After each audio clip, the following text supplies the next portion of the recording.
Thiruvananthapuram corporation BJPക്ക് കിട്ടുമെന്ന് ഞാൻ പ്രതീക്ഷിച്ചിട്ടില്ല. ഞാൻ നിങ്ങളോട് പറഞ്ഞിട്ടുണ്ട്. കാരണം അതിന് കാരണങ്ങൾ BJPക്ക് പ്രതികൂലമായിരുന്നു. വാർഡ് വിഭജനം അവർ തന്നെ പറയുന്നതാണ് CPM അനുകൂലമായിട്ട് വിഭജിച്ചു എന്നുള്ളൊരു കാര്യം. സുരേഷിനെ എല്ലാ മലയാളികൾക്കും അറിയാം, BJPയുടെ നേതാവെന്ന രീതിയിൽ. ഇപ്പോൾ സീനിയറായ നേതാവുള്ള സമയത്ത് രാജേഷിനെ വക കൊടുക്കുന്നതുകൊണ്ട് അവർ കൊടുക്കുമ്പോൾ അതിലൊരു സംഘടനാപരമായിട്ട് പ്രശ്നം വരാൻ സാധ്യതയുണ്ട്. അതുകൊണ്ടാണ് രാജേഷിലേക്ക് പറഞ്ഞത്. ശ്രീലേഖ മേഡത്തിനെ പോലെ ഒരാൾ ഇവിടെ ഒരു വലിയൊരു ക്യാബിനറ്റ് പദവിക്ക് തുല്യമായ പദവിയിൽ ഇരുന്നിട്ടുള്ള ഒരാൾ തിരിച്ചു വന്നിട്ട് ഒരു ഇരിക്കേണ്ട ആളല്ല അവർ. ഞാൻ പറഞ്ഞാൽ അവരങ്ങോട്ട് മത്സരിപ്പിക്കേണ്ട ആവശ്യമില്ലായിരുന്നു, അവരെ പ്രചാരണത്തിന് ഉപയോഗിച്ചാൽ മതിയായിരുന്നു. ഇവിടെ കേരളത്തിലെ BJPയിലെ കാര്യം ഭയങ്കര രസമാണ്. അവർക്ക് ഇവിടെ 3 DGPമാരെ കിട്ടി, 3 പേരെയും പ്രോപ്പറായിട്ട് ഉപയോഗിച്ചിട്ടില്ല. തമിഴ്നാട്ടിൽ ഒരു IPS കിട്ടി, അവർ നന്നായിട്ട് ഉപയോഗിക്കുകയും ചെയ്തു. ഞങ്ങൾ 18% വോട്ട് ഷെയറും കൂട്ടി. RSSനെ സംബന്ധിച്ചിടത്തോളം രാജേഷ് ആണെങ്കിലും ഇവരാണെങ്കിലും ഒരേപോലെയാണ്. രണ്ടുപേർക്കും പോസിറ്റീവ്സ് ആൻഡ് നെഗറ്റീവ്സ് ഉണ്ട്. പിന്നെ അത് രാജേഷിലേക്ക് RSS പോയിട്ടുണ്ടെങ്കിൽ ഞാനീ പറഞ്ഞ കാരണങ്ങളും ഉണ്ടായിരുന്നു. You can't take a chance there.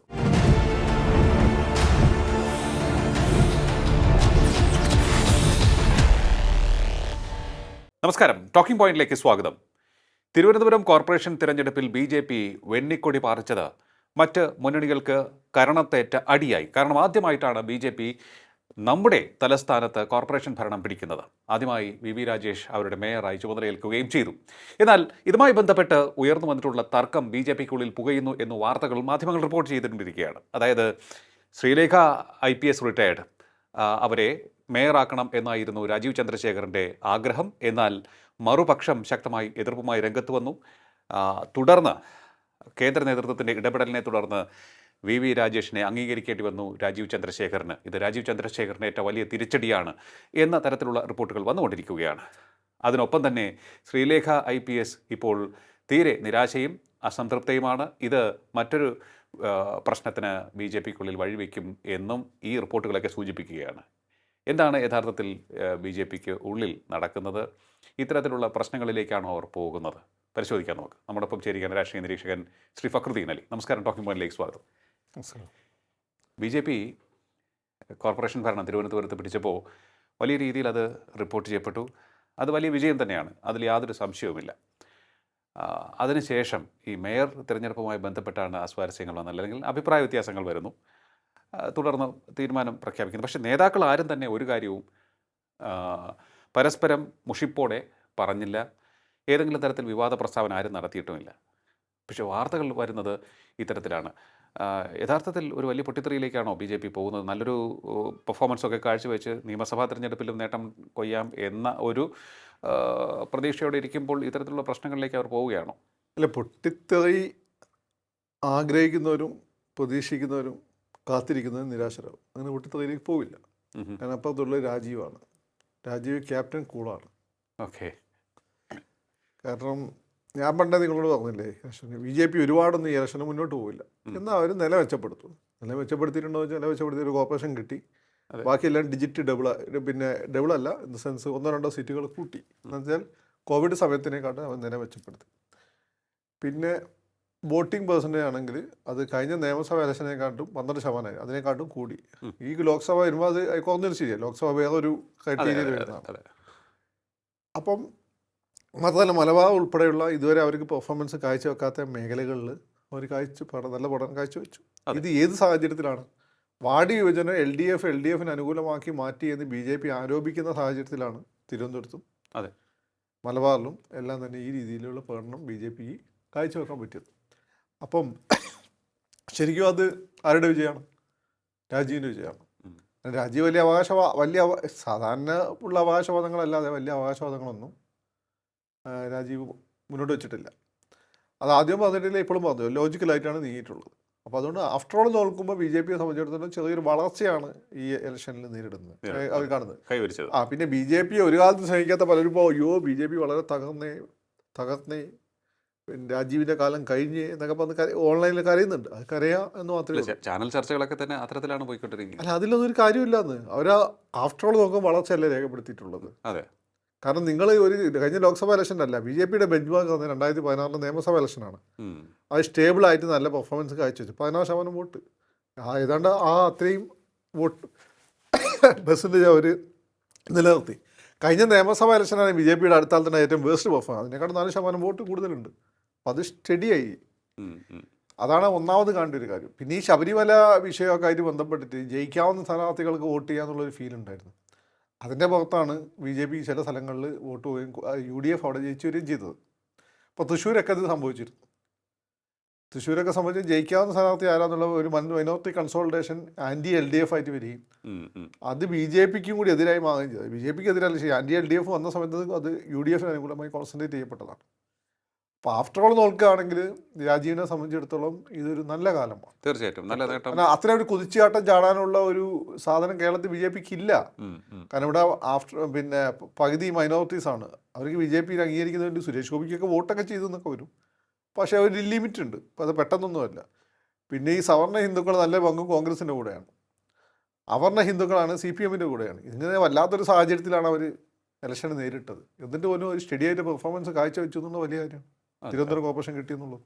അതെ. അപ്പോൾ ഈ കോർപ്പറേഷനിൽ ഈ ശ്രീലേഖ EPS റിട്ടയർഡ്, ശ്രീലേഖയെക്കുറിച്ചുള്ള ഒരു വാർത്തകൾ പുറത്തു വന്നിരുന്നു. ആദ്യം ശ്രീലേഖയായിരിക്കും മേയറാവുക എന്നുള്ള റിപ്പോർട്ട് വന്നു. അതിന് പിന്നാലെയാണ് ചർച്ചകൾ നടക്കുകയും വീണ്ടും രാജേഷിൻ്റെ പേര് പൊന്തിവരികയും ചെയ്തത്. ആ ഒരു തീരുമാനം അതൊരു പൊളിറ്റിക്കൽ ഡിസിഷൻ ആയി നമുക്ക് കണ്ടാൽ മതിയോ, അതോ അല്ലെങ്കിൽ പാർട്ടിക്കുള്ളിൽ എടുത്ത തീരുമാനമായി കണ്ടാൽ മതിയോ, അതോ ഏതെങ്കിലും തരത്തിൽ ഏതെങ്കിലും വിഭാഗത്തിൻ്റെ വിജയം പരാജയം എന്നുള്ളതിലേക്ക് കാണേണ്ടതുണ്ടോ എന്നുള്ളതാണ് മറ്റൊരു കാര്യം. ഞാൻ ഈ തിരുവനന്തപുരം കോർപ്പറേഷൻ BJPക്ക് കിട്ടുമെന്ന് ഞാൻ പ്രതീക്ഷിച്ചിട്ടില്ല. ഞാൻ നിങ്ങളോട് പറഞ്ഞിട്ടുണ്ട്. കാരണം അതിന് കാരണങ്ങൾ BJPക്ക് പ്രതികൂലമായിരുന്നു. വാർഡ് വിഭജനം അവർ തന്നെ പറയുന്നതാണ് CPM അനുകൂലമായിട്ട് വിഭജിച്ചു എന്നുള്ളൊരു കാര്യം. അവർ കയറി വന്ന് കോൺഗ്രസിൻ്റെ ചെലവിലായിരുന്നു. ഇതിപ്പോൾ കോൺഗ്രസ് നല്ല പെർഫോമൻസ്, മുരളി എവിടെ പോയാലും BJPൻ്റെ സ്പോയിലറാണ് മുപ്പത് തൃശ്ശൂർ വെച്ചിട്ട് നല്ല പെർഫോമൻസ് അവർ കാഴ്ചവെക്കും എന്നുള്ള കാര്യം ഏതാണ്ട് ഉറപ്പായിരുന്നു. എന്നുവെച്ചാൽ ഭരണം കിട്ടുമെന്നല്ല, ഭേദപ്പെട്ട പെർഫോമൻസ് കാഴ്ചവെക്കും. സ്വാഭാവിക BJPൻ്റെ വോട്ട് പോകും. പിന്നെ ഇവിടെ ഒരു കൗൺസിലർ ആത്മഹത്യ ചെയ്തതും വേറെ ഒരു RSSൻ്റെ നേതാവ്, ലോക്കൽ നേതാവ് സീറ്റ് കിട്ടാത്തതുകൊണ്ട് ആത്മഹത്യ ചെയ്തതും, ഇത് രണ്ടുപേർക്ക് തിരിച്ചടിയായിരുന്നു. എന്നിട്ടും ഇതിൻ്റെ പുറമെ അവരിൽ ഇൻഫൈറ്റ് ഉണ്ടായിരുന്നു. കാരണം രാജീവിൻ്റെ ഒരു ശോഭന്ന് കെടുത്താനുള്ള ഇൻഫൈറ്റ് അത് അവർ അംഗീകരിച്ചില്ല, എങ്കിലും ഉണ്ടായിരുന്നു. അത് മുമ്പുണ്ടായിരുന്നു. അത് മറികടന്നുകൊണ്ട് വിജയിക്കാൻ പറ്റി എന്നുള്ളത് രാജീവിൻ്റെ വിജയമാണ്. ഇത്രയും നെഗറ്റീവ് ഫാക്ടറാണ്. രാജീവ് എങ്ങനെ അത് ഓപ്പറേറ്റ് ചെയ്തു എന്നുള്ളത് ഇപ്പോഴും എനിക്ക് പിടികിട്ടിയിട്ടില്ല. തോറ്റത് 10-20 വോട്ടിനാണ് പലരും, ജയിച്ചതും 10-20 വോട്ടിനാണ്. അതാണ് അതിൻ്റെ വ്യത്യാസം. ഓക്കെ. അല്ല, നല്ല മാർജിനിൽ ജയിച്ച പല സീറ്റുകളും ഉണ്ട്.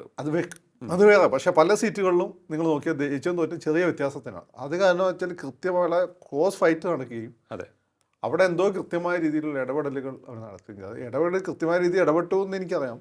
കാരണം ഞങ്ങളുടെ പഞ്ചായത്ത് ഉൾപ്പെടെ BJPക്കാർ കിട്ടാൻ സാധ്യതയുള്ള വോട്ടുകൾ, ഉറപ്പായിട്ട് കിട്ടുന്ന വോട്ടുകൾ, ഒരിക്കലും കിട്ടാത്ത വോട്ടുകൾ എന്ന് വേർതിരിച്ച് സ്വന്തമായിട്ട് ഒരു വോട്ടേഴ്സ് ലിസ്റ്റ് ഉണ്ടാക്കി അതിൻ്റെ അടിസ്ഥാനത്തിൽ ഓരോ വീടും കയറി എങ്ങനെ വോട്ടടിക്കാമെന്ന് അവർ ആലോചിച്ചിട്ടുണ്ട്. അങ്ങനെ ചെയ്തിട്ടുണ്ട്. അതാണ് രാജീവിൻ്റെ പ്ലാൻ.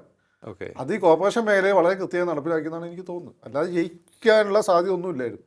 ഓക്കെ. ഈ 3 ഫാക്ടറുണ്ട്. 1 സീറ്റ് വിഭജനം, 2 ആത്മഹത്യകൾ, സീറ്റ് വിഭജനം ഇൻ ദ സെൻസ് കോർപ്പറേഷൻ്റെ വാർഡുകളെ പരിധി നിശ്ചയിച്ചത്, 3ാമത്തെ അവരുടെ ഇടയിലുള്ള ഇൻഫൈറ്റ്.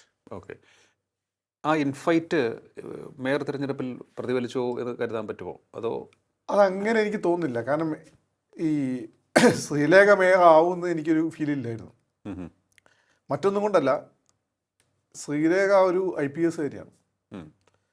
IAS കാർക്ക് IPS കാർക്കൊക്കെ ഒരു പ്രശ്നമുണ്ടാകും. വൺസ് എനിക്കായാലും നിങ്ങൾക്കല്ല IAS IPS കിട്ടിക്കഴിഞ്ഞാൽ നമ്മളെല്ലാവരും അവരുടെ ഒരു കൊളോണിയൽ ഒരു ഓറയുണ്ട്, ബ്രിട്ടീഷ് കാലത്ത് ഉണ്ടാക്കിയാണല്ലോ, അതിലേക്ക് നമ്മളെ സീനിയേഴ്സ് എല്ലാം കൂടി അങ്ങ് എടുത്തുകൊണ്ടു.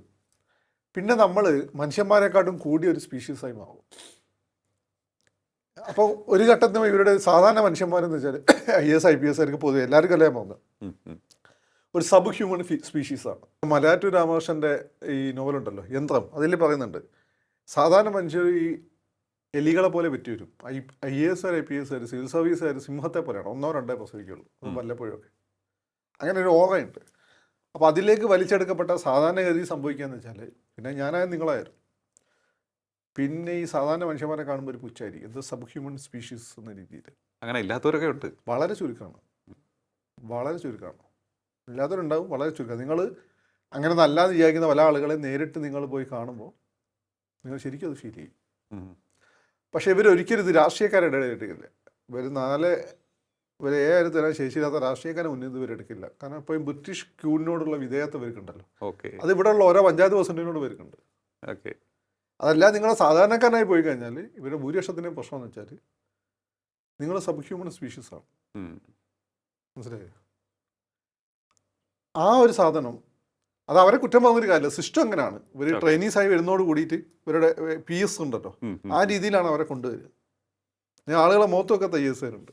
ഇന്റർവ്യൂ കൊടുക്കുമ്പോൾ നിങ്ങൾ പത്രക്കാർ തന്നെ മുഖത്ത് വെക്കാതെ താഴോട്ട് നോക്കി കൊടുക്കുന്നത്. TV ക്യാമറ ആണെങ്കിൽ നോക്കൂ, അല്ലെ താഴോട്ട് നോക്കി ഇങ്ങനെ പട്ടി കുറയ്ക്കുമ്പോൾ നമ്മൾ പട്ടി എന്നറിയില്ലേ, ആ രീതിയിൽ ഇന്റർവ്യൂ കൊടുക്കുന്ന ആളുകളുണ്ട്.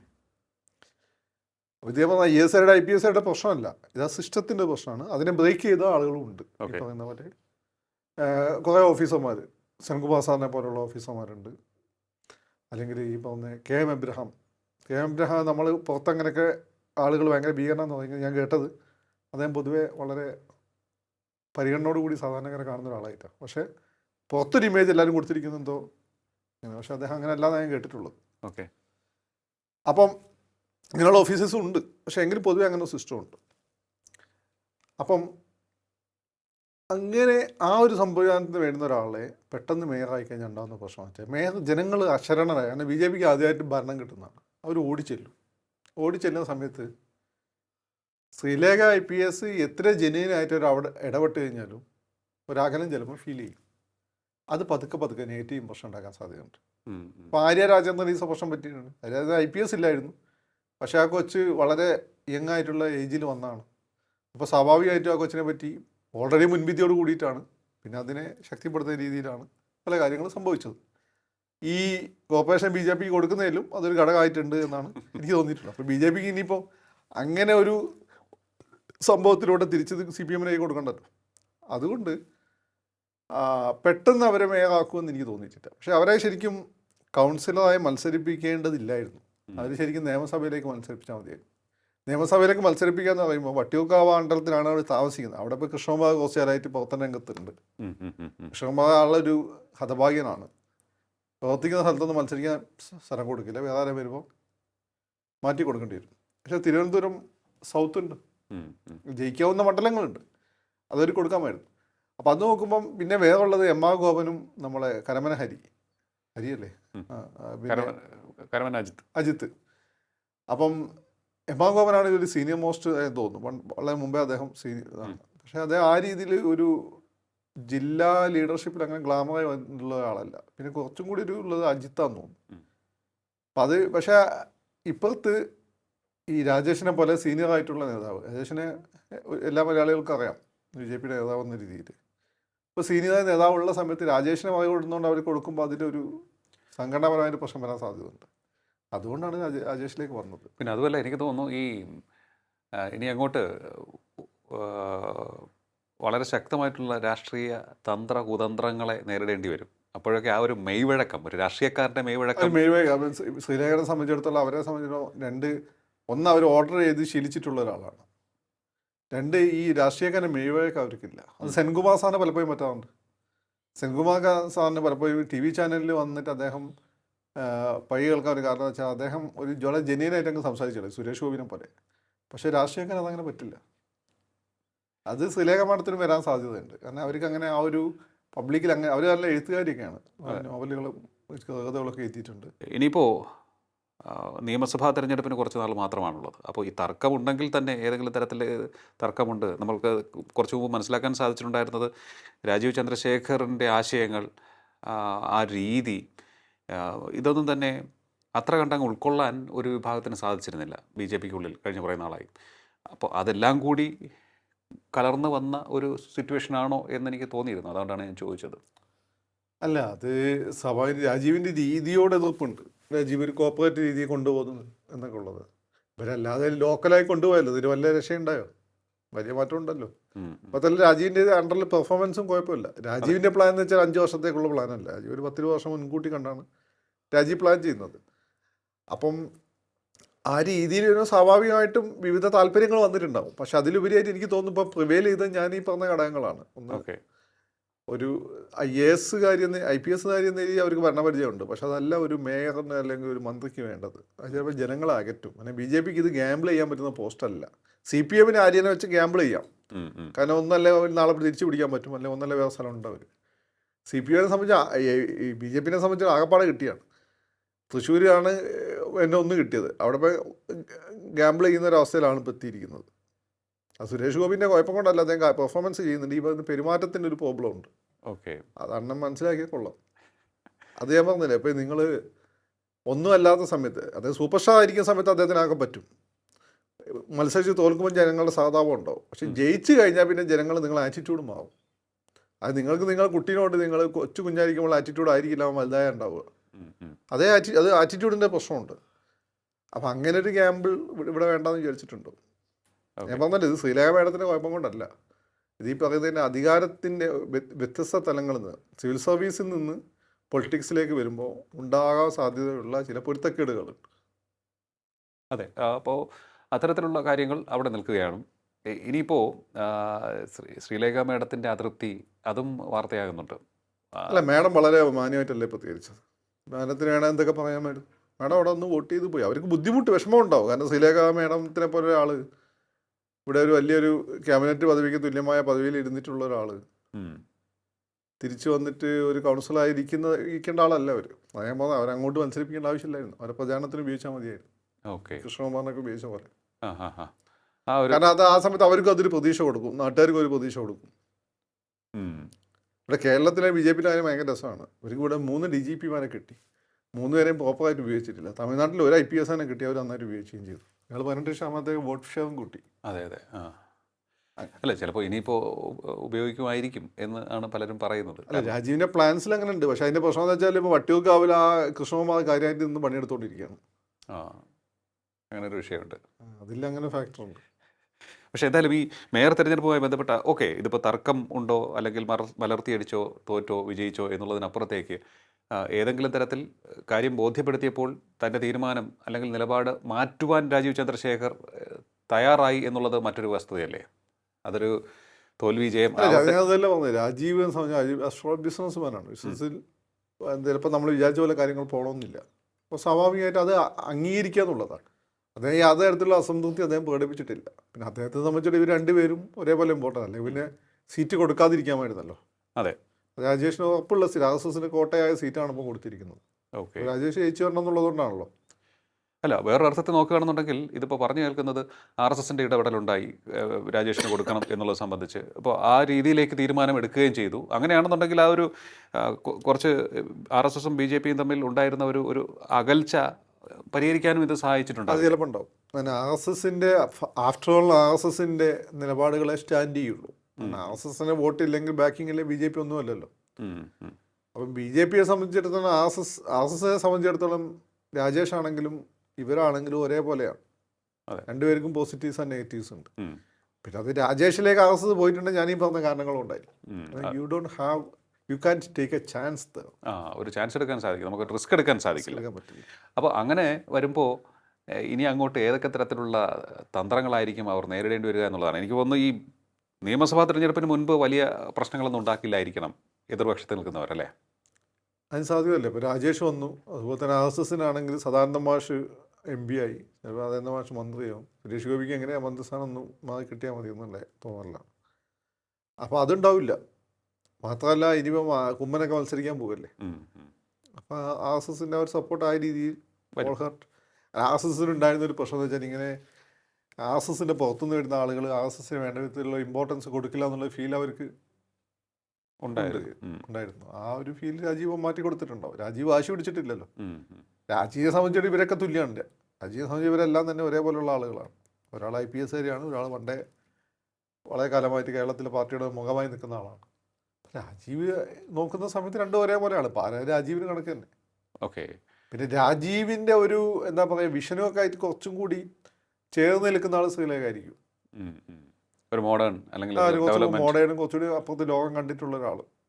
പക്ഷേ രാജേഷിൻ്റെ ഒരു ഗുണമെന്ന് വെച്ചാൽ താഴെത്തട്ടിൽ പാർട്ടിയെയും ജനങ്ങളും തമ്മിൽ കണക്ട് ചെയ്യുന്ന ഒരു ലിങ്കാണ് രാജേഷിനെ പോലുള്ള ആളുകൾ. അപ്പോൾ ഇത് രണ്ടും ഈക്വലി ഇമ്പോർട്ടൻ്റ് ആണ്. ഒന്ന് പ്രസൻ്റ് ആണ്, വേറൊന്ന് ഫ്യൂച്ചറാണ്. അപ്പോൾ ഒന്നിന് വേറൊന്നിന് വലിയ കൊടുക്കാൻ പറ്റില്ല, രണ്ടിനെ അക്കോമഡേറ്റ് ചെയ്ത് പോകാൻ പറ്റത്തുള്ളൂ. ഓക്കെ. എന്തായാലും ഈ ഒരു വിഷയം പറഞ്ഞ് കേൾക്കുന്നതനുസരിച്ചുള്ള വലിയ വിഷയമൊന്നും BJPക്ക് ഉണ്ടാക്കാൻ സാധ്യതയില്ല. ഇനിയിപ്പോൾ ഈ വരാൻ പോകുന്ന നിയമസഭാ തെരഞ്ഞെടുപ്പിനെ അവർക്ക് കോൺഫിഡൻ്റായി തന്നെ നേരിടാൻ സാധിക്കുമെന്ന് തോന്നുന്നു. ഈ ഒരു നേട്ടം നേട്ടം തന്നെയാണ്. ഒരു കോർപ്പറേഷൻ ഭരണം പിടിച്ചെടുക്കുക, അതും തിരുവനന്തപുരത്തെ കോർപ്പറേഷൻ തിരുവനന്തപുരം നേട്ടം എപ്പോഴും ന്യൂസിൽ വരുമല്ലോ. എനിക്കൊക്കെ ഓർമ്മ, ഞങ്ങൾ മലബാറിൽ പണ്ട് നമ്മളെ വീട്ടിൽ കുട്ടിക്കാലത്ത് റേഡിയോ ഉണ്ടായിരുന്നു. അപ്പോൾ തിരുവനന്തപുരം അങ്ങനെയാണ് എനിക്ക് ജയൻ ബാബുവിനെയും ഈ ശിവൻകുട്ടീനെയൊക്കെ അറിയുന്നത്. തിരുവനന്തപുരം മേയർ ശിവൻകുട്ടി അദ്ദേഹം, നമ്മളവിടെ വേണ്ട പേര് പോലും എനിക്കറിയില്ലായിരുന്നു. പ്രേമജവും രാധയൊക്കെ ആയിരുന്നു തോന്നുന്നു. അപ്പോൾ ഇവരൊക്കെ വല്ലപ്പോഴൊക്കെ കേൾക്കുന്നല്ലാതെ തിരുവനന്തപുരം മേയർ നിരന്തരം നമ്മൾ കേട്ടുകൊണ്ടിരിക്കുകയായിരുന്നു. അതെ. അപ്പോൾ കേരളം മൊത്തം എന്താ പ്രവർത്തിക്കാൻ ശേഷിയുള്ള ഒരാളാണ് തിരുവനന്തപുരം മേയർ. അതാണ് അതിൻ്റെ ഗുണം. അതെ. ഇനിയിപ്പോൾ നമ്മളിപ്പോൾ ഇനി വേറൊരു കാര്യമുണ്ട്, ഈ രാജേഷിന് എല്ലാ വട്ടിക്കാട്ടിലും ബന്ധമുണ്ട്. അപ്പോൾ അവിടെയുള്ള ആളുകൾക്കൊക്കെ തിരുവനന്തപുരത്ത് വന്നാൽ മേയറെ നേരിട്ട് വിളിക്കാൻ പറ്റും. അത് ശ്രീലേഖ മാഡത്തിനില്ല. ഓക്കെ.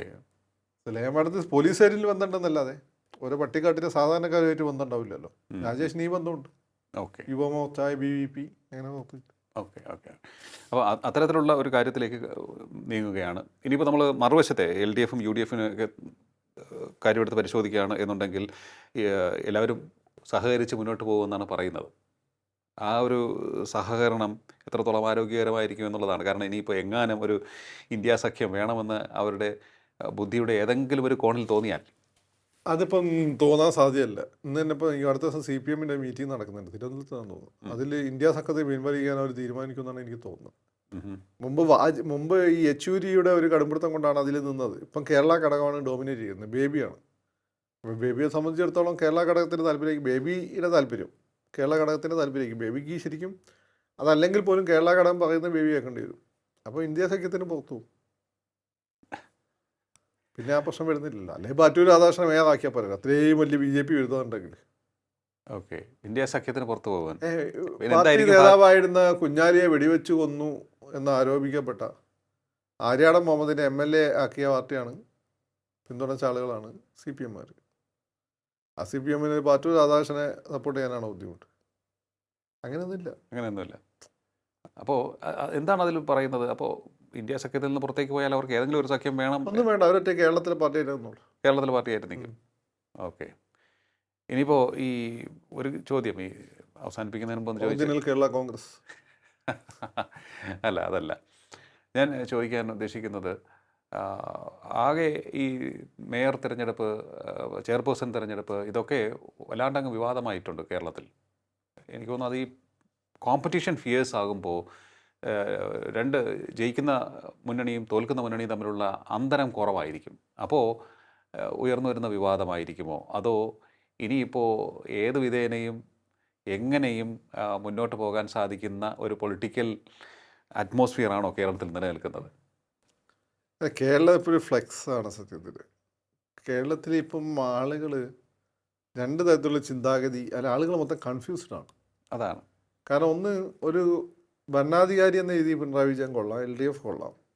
പക്ഷേ ഒന്നവരുടെ ഈ പറഞ്ഞ നിങ്ങൾ ഈ ഇടയ്ക്ക് പറഞ്ഞുള്ള അഹങ്കാരം കൊണ്ടുള്ള സമീപനങ്ങൾ, താഴെത്തട്ടിലുള്ള സഖാക്കളുടെ മത്സരപിടുത്തങ്ങൾ, പിന്നെ കുറച്ച് സഖാപ്പികൾ വന്നിട്ടുണ്ട്, അവർ ഓൺലൈനിൽ നടത്തുന്ന പ്രവർത്തനങ്ങൾ. അത് നിങ്ങൾ നമ്മളെ വീഡിയോൻ്റെ അടിയിൽ നോക്കിയാൽ മതി. CPMന് വേണ്ടി നമ്മളെ തെളിവ് പറയുന്ന മൊത്തം സഖാപ്പികളായിരിക്കും, എന്ന് വെച്ചാൽ മുസ്ലിം പേരുള്ള സഖാക്കളായിരിക്കും. നോക്കിയാൽ മതി. അപ്പോൾ ഇതെല്ലാം തന്നെ ആളുകളുടെ നെഗറ്റീവ് സംഭവം സൃഷ്ടിച്ചിട്ടുണ്ട്. പക്ഷേ അപ്പുറത്ത് കോൺഗ്രസ് സംബന്ധിച്ചിടത്തോളം ഈ നെഗറ്റീവ് സാധനങ്ങളാണ് അവരുടെ വോട്ട്. പക്ഷെ അവരെ സംബന്ധിച്ചിടത്തോളം ആകപ്പാട് അതിലൊരു ക്ലാരിറ്റി ഉള്ളതും നട്ടലുള്ളതും ലീഡർഷിപ്പ് ക്വാളിറ്റി ഉള്ളതും സതീശനാണ്. സതീശനെ എങ്ങനെ വെട്ടാമെന്ന് ആലോചിച്ചുകൊണ്ടിരിക്കുക. അപ്പോൾ അടുത്ത കാലത്ത് രാഹുൽ മാങ്കൂട്ടത്തിൻ്റെ കേസ് വന്നപ്പം സതീശനെതിരെ കോൺഗ്രസ്സുകാർ തന്നെ വ്യാപകമായി അക്രമം അയച്ചു വിട്ടത്. അതിനുവേണ്ടി 4 YouTube ചാനലുകൾ കാര്യമായിട്ട് ശ്രമിച്ചുകൊണ്ടിരിക്കുമ്പോൾ അതിനെതിരെ ഒരു കമൻറ്റ് പോലും ഇദ്ദേഹത്തിന് അനുകൂലമായിട്ട് അതിൽ ഇടാൻ വരാൻ ശ്രമിച്ചിട്ടില്ല. അപ്പോൾ അതാണ് പ്രശ്നം. പക്ഷേ ജനങ്ങൾ ഈ നിലവിലുള്ള ശബരിമല ഒരു വൈകാരികമായ പ്രശ്നമാണ്. അതിൻ്റെയൊക്കെ പുറത്ത് LDFന് വോട്ട് ചെയ്യാം. പിന്നെ BJP ടാക്റ്റിക്കലായിട്ട് വോട്ട് ചെയ്തിട്ടില്ലെങ്കിൽ CPMൻ്റെ വോട്ടേ കിട്ടുള്ളൂ. ആ വോട്ട് കൊണ്ട് അധികാരത്തിലെത്താൻ പറ്റില്ല. ഓക്കെ. ഇപ്പോൾ നേരത്തെ പറഞ്ഞ ഒരു ചോദ്യത്തിൽ നമുക്ക് അവസാനിപ്പിക്കാം. നേരത്തെ ഒരു അഭിപ്രായം പറഞ്ഞായിരുന്നു, LDF അല്ലെങ്കിൽ CPM ഇന്ത്യ സഖ്യത്തിൽ നിന്ന് പുറത്തു പോകാൻ സാധ്യതയുണ്ട് എന്ന്. അപ്പോൾ ഈ അടവ് നയത്തിൻ്റെ ഒരു ഭാഗമായി അതിന് ഏതെങ്കിലും ഭാഗത്ത്, അടവ് നയത്തിൻ്റെ ഏതെങ്കിലും പേജിൽ ഓർ NDA സഖ്യം അല്ലെങ്കിൽ അടവ് നയം NDAക്ക് ഒരു പിന്തുണ കൊടുക്കുന്നൊരു സമീപനം സ്വീകരിക്കാനുള്ള സാധ്യതയുണ്ടോ? സാധ്യതയില്ല. കേരളം അതങ്ങനെ കേരളത്തിൽ ക്രെഡിബിലിറ്റി നഷ്ടപ്പെടില്ല. കേരളത്തിൽ ഈ പാർട്ടിയുടെ വോട്ട് സെക്കുലർ ഹിന്ദു വോട്ടാണ്. അത് ഈ BJPക്ക് അനുകൂലമാണെങ്കിൽ പിന്നെ ഉപ്പുള്ളപ്പോൾ എന്തിനാണ് ഉപ്പിലിട്ടത്? സെക്കുലർ ഹിന്ദു വോട്ടിൽ സെക്കുലർ എന്നൊക്കെ മാറ്റിയാൽ മതിയില്ല, ഹിന്ദു വോട്ട് എന്നാക്കിയാൽ പോരെ. ഓക്കെ. അത് സംഭവിക്കാം. പക്ഷേ LDF ഇപ്പോഴും സാധ്യത ഉള്ളതെന്ന് വെച്ചാൽ ഒന്ന് കോൺഗ്രസിനെ അനയിക്കും, രണ്ട് ഭരണത്തെ പറ്റി ഇപ്പോൾ ആളുകൾക്ക് പൊതുവെ നല്ല അഭിപ്രായമാണ്. അപ്പം നിയമസഭാ ഇലക്ഷനിൽ ഇത് പിണറായിക്ക് വേണ്ടിയുള്ള വോട്ടാണ്. പഞ്ചായത്ത് ഇലക്ഷൻ പിണറായിക്ക് വേണ്ടിയുള്ള വോട്ടല്ല, ലോക്സഭാ ഇലക്ഷൻ പിണറായിക്ക് വേണ്ടിയുള്ള വോട്ടല്ല. ലോക്സഭാ ഇലക്ഷൻ ആൻറ്റി മോഡി വോട്ടാണ്. പഞ്ചായത്ത് ഇലക്ഷനിൽ ഈ പറയുന്നതിൻ്റെ മാതിരി ലോക്കൽ ഇഷ്യൂസൊക്കെ സ്വാധീനിക്കുന്ന ഒരു ഇലക്ഷനാണ്. നിയമസഭാ ഇലക്ഷനിൽ ഒരു മുഖ്യമന്ത്രി കൈവിട്ട ഭരണാധികാരിയും ഗവൺമെൻറ്റിന് വേണ്ടിയിട്ടാണ് ആളുകൾ വോട്ട് ചെയ്യുന്നത്. ആ സമയത്ത് ശബരിമലയൊക്കെ ആളുകൾ പറഞ്ഞാൽ ഉറപ്പായി പെർഫോമൻസിന് വോട്ട് ചെയ്താൽ LDFനാണ് സാധ്യത. ഏതായാലും തിരുവനന്തപുരം കോർപ്പറേഷനിൽ മേയർ തിരഞ്ഞെടുപ്പുമായി ബന്ധപ്പെട്ട് BJPയിൽ ആരോഗ്യപരമായിട്ടുള്ള ചർച്ചകളാണ് നടന്നത്. അത് സ്വാഭാവികമായി ഉണ്ടാകുന്ന ചർച്ചകൾ മാത്രമാണ്. അതിനപ്പുറത്തേക്ക് ഏതെങ്കിലും തരത്തിലുള്ള അനൈക്യമോ അന്തഃഛിദ്രമോ ഉണ്ടായിട്ടില്ല എന്ന നിഗമനത്തിലേക്കാണ് ഈ ചർച്ച എത്തുന്നത്. അതേസമയം ഇടതുപക്ഷത്തിന് വരാൻ പോകുന്ന നിയമസഭാ തെരഞ്ഞെടുപ്പിൽ പ്രതീക്ഷയ്ക്ക് വകയുണ്ട്. അത് UDFനുള്ളിലെ അനൈക്യവും അവരുടെ തന്ത്രങ്ങൾ രൂപീകരിക്കുന്നതിലെ ചില പാളിച്ചകളും ആണ് എന്നുള്ളതാണ്. ഇവിടെ ഇപ്പോൾ ആരായിരിക്കും നിയമസഭാ തെരഞ്ഞെടുപ്പിൽ നേട്ടം കൊയ്യുക എന്ന് കാത്തിരുന്ന് കാണുക മാത്രമേ മാർഗമുള്ളൂ. കാരണം ഇപ്പോൾ ആകെ ഒരു കൺഫ്യൂസ്ഡ് സ്റ്റേറ്റാണ്. ജനങ്ങളും ആ ഒരു കൺഫ്യൂഷനിൽ ആണ്. വളരെയധികം നന്ദി ടോക്കിംഗ് പോയിന്റുമായി സംസാരിച്ചതിൽ. ടോക്കിംഗ് പോയിന്റിൻ്റെ ഈ അധ്യായം ഇവിടെ പൂർണ്ണമാകുന്നതിന് അടുത്ത എപ്പിസോഡിൽ കാണാം നമുക്ക്. നമസ്കാരം.